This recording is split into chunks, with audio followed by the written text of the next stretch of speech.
beneath towering live oaks draped in Spanish moss, down a quiet dirt road in Pasco County, Florida. There's a cemetery that feels older than the road that leads to it. Dusty and I first came here in 2019.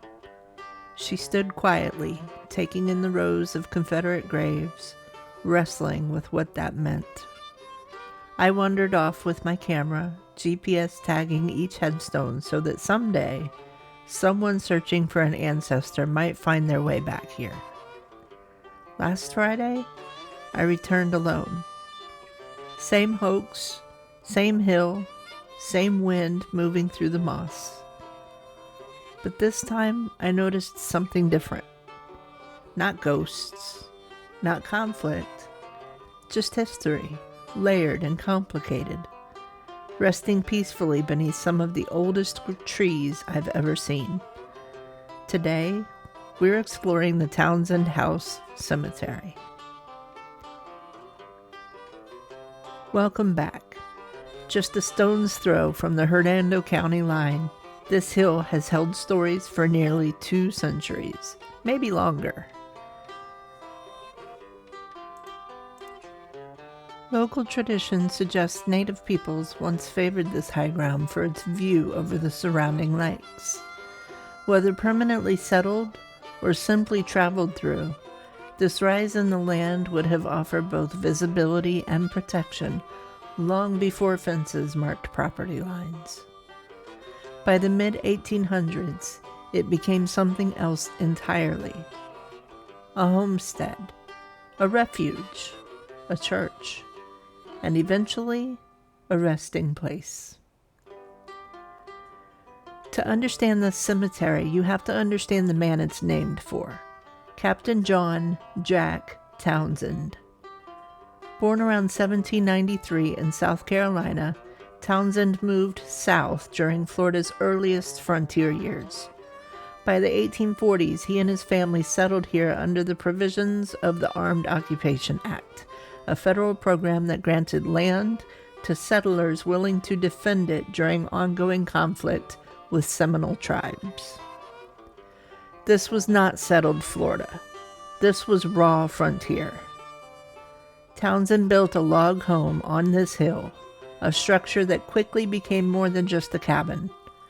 During periods of unrest, women and children reportedly sheltered there while men stood watch. Over time, the cabin also served as a gathering place for worship and community meetings. In 1856, Townsend formally gave the structure to be used as a Methodist church. For decades, families gathered here on Sundays. A school operated part of the year. Community events were held beneath these same trees. John and his wife Nancy both died in 1868, just 1 week apart, and were buried here on the land they had helped establish. Standing beneath these oaks, it's difficult not to imagine what this hill looked like before pavement and subdivisions. Just a cabin, a clearing, a handful of families trying to survive.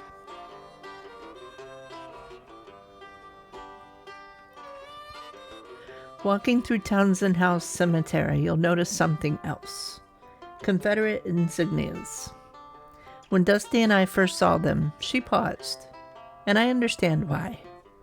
The Confederacy was formed to defend slavery. That's a historical fact. But the individual men buried here were also small farmers, cattlemen, neighbors, and fathers, people shaped by the time and place they lived in. Florida's Civil War story looked different than Virginia's or Pennsylvania's. Much of the state's role centered on protecting cattle and supply lines. Units like the Florida Cow Cavalry guarded herds that fed Confederate troops elsewhere. Some of the men buried here served in Georgia infantry units, others in Florida cavalry or home guard units. After the war, they returned to farming, raising families, and rebuilding communities in a drastically changed world. History on this hill isn't simple. It's layered. These markers don't celebrate a cause. They mark lives. Lives that existed within a larger national conflict that still shapes conversations today. And standing here under these ancient trees, it feels less like a battlefield and more like a reminder that the past is rarely one-dimensional. If there's a dominant presence here, it isn't spectral, it's botanical. The live oaks at Townsend House Cemetery are enormous. Their trunks are thick and weathered, their limbs stretching wide like they've been reaching across centuries.